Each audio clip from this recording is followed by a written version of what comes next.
after nyo mag-shoot sa Morocco? Sobra. Sobrang ano? Sobrang kilala na. Spill the beans. Sobra, I mean, sobrang comfortable na ako sa kanya. Sobrang comfortable na, like, ang bilis na namin makagawa ng mga scenes together. And like, nung nag-umpisa kasi kami, kailangan pa ng mahabang discussions bago magsimula kasi syempre naninibago pa kami sa isa't isa. Pero ngayon sobrang ano lang, like, we're friends, right? No? Meron ba kayong mga icebreaker sessions, intimacy workshops? Hindi kami nagkaroon ng workshop Yeah. together. Diretso kami sa alam. Pero pagdating namin sa Morocco, may mga times na pag hindi kami kinukuna, nagbabond kami. Okay. Tapos may one time na lumabas kami mga casts sa Morocco. Yun, masaya yung mga ganong bonding kasi at least na nakikilala namin yung isa't isa. Right. At least, kasi iba rin kasi pag may bond yung mga characters eh.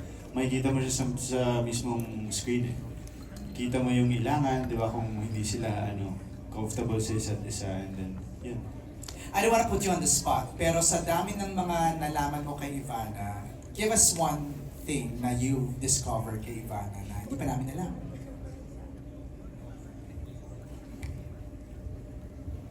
And same with Ivana to Joshua. Grabe. Inirapan agad. Okay. Ganyan siya. Pero ano yan, mahal namin yan. Kahit ganyan yan. Oh, bibigay ka na. Kasi parang... Interesting characteristic na discover mo sa kanya. Actually ako, kay Joshua, ang nakita ko.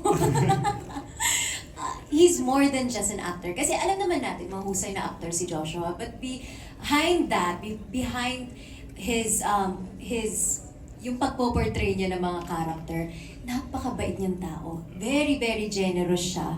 And very matulungin. And he's fair with everyone. Everyone talaga. He treats everyone with respect, which is very nice. I have a question, paano mo natatagalan pag tumititig sa'yo si Joshua? Hindi nga ako tumitingin. Iniisip ko kasi kung ano ba hindi pa alam ng tao kay Ivana. Or maybe something we know Kasi- na nalaman mo.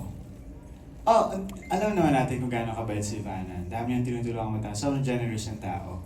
And hindi lang yun dahil sa nakikita natin yun sa YouTube. Ganun din siya kasi sa totoong buhay. Okay. So parang iniisip ko, ano ba yung hindi alam ng tao? Kasi pagdating niya sa set, yun siya, yung like, smiling siya sa lahat, binabati niya. Pero kanina tinatarayan-tarayan ka niya. So parang sabi mo, ganun Hindi, siya. ganun lang talaga yan. Okay. May irap-irap lang yan, pero mahal kami yan. Pero Ivana, lambing mo yun? Yes. Oo, ganun ako eh. Masungit talaga yung minsan, Gusto niya yung konting... yan, di ba? ganun lang. Ano lang yun? Wala yun. Correct. Lambing lang ni Ivana Yes. yan. No? But it really appears no, sa chemistry, body language nyo, parang medyo... Tsaka never kami nag-away, wala. Ever. Mabilis siyang umiyak. Uy! Mabilis siyang umiyak sa mga eksena. Yun yung minsan nagugulat ako. Yung parang nagre-ready pa lang ako, tapos kita ko siya, hello, umiyak na siya. So parang ako, natitense na ako siya. Wow, ikaw pa talaga na-pressure ha. Ako na-pressure sa kanya.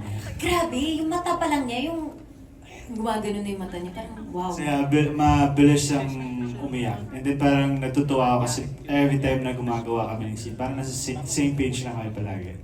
Parang parehas kami nang nakikita sa eksena. So, yeah. Galing. Thank you so much for sharing that. Kay Direct Jojo and Direct Manny.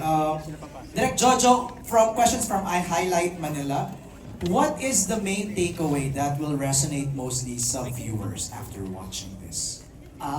The love for the family. Kung saan ka man pumunta, babalik at babalik ka sa pamilya. It's really that no? Yan talaga yung core ng mga kwento with natin. all the struggles, heartaches, pain, may pamilya na uuwian. Okay. Direct Manny, what makes this series stand out? Same question from Highlight Manila. Aside from the visuals,